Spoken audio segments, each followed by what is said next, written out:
My name is Kirk McConnell. I believe this is the first time I've ever been on camera. I recently retired from government service after 37 years working as a staff member for various committees in Congress. They have or have had very high-level security clearances.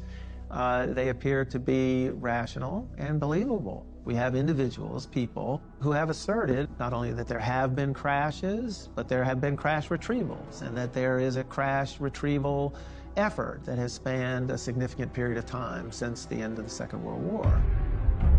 And so it does deserve to be looked at seriously and not dismissed.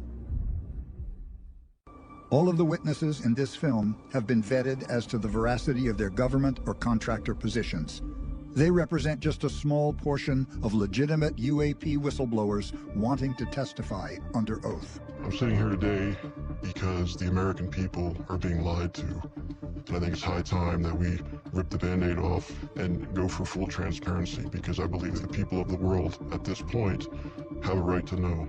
Witnesses with nothing to gain and everything to lose are pleading with elected officials for immunity if the existence of these secret programs is true. It would prove to be the greatest revelation in history.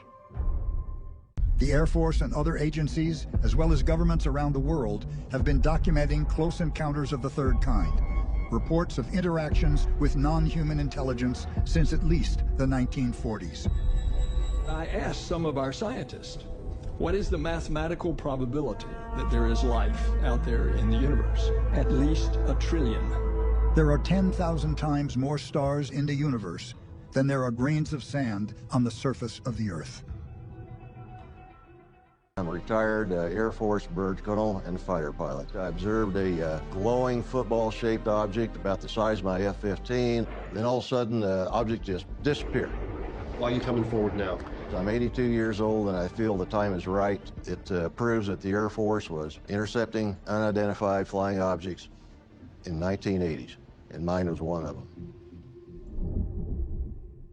So the government has done itself a disservice because the government really started lying to us. Hi, my name is Lanval Logan. I'm a retired Air Force intelligence analyst that started off as a B-52 crew chief and cross-trained. I had the opportunity to support the UAP task force. It's frustrating when I hear mainstream scientific community on all the talk shows criticizing the lack of more compelling data when I know it exists. There's enough evidence out there that demands a verdict that says, yes, there's something going on.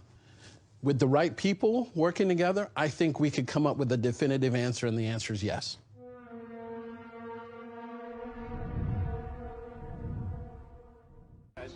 Stanford-trained PhD physicist Dr. Hal Puthoff has been involved in highly classified programs for the DoD and intelligence communities. Dr. Puthoff was senior advisor and contractor to a number of UAP programs for the Defense Intelligence Agency. I mean, I've signed security oaths, you know, TS, SCI, Gamma, HCS, I mean, a whole line of things. Well, if you get access to this information and this information and this information and this information, you will not reveal it to the public. And if you do, you will go to jail. Sign the piece of paper, okay? Sign the piece of paper.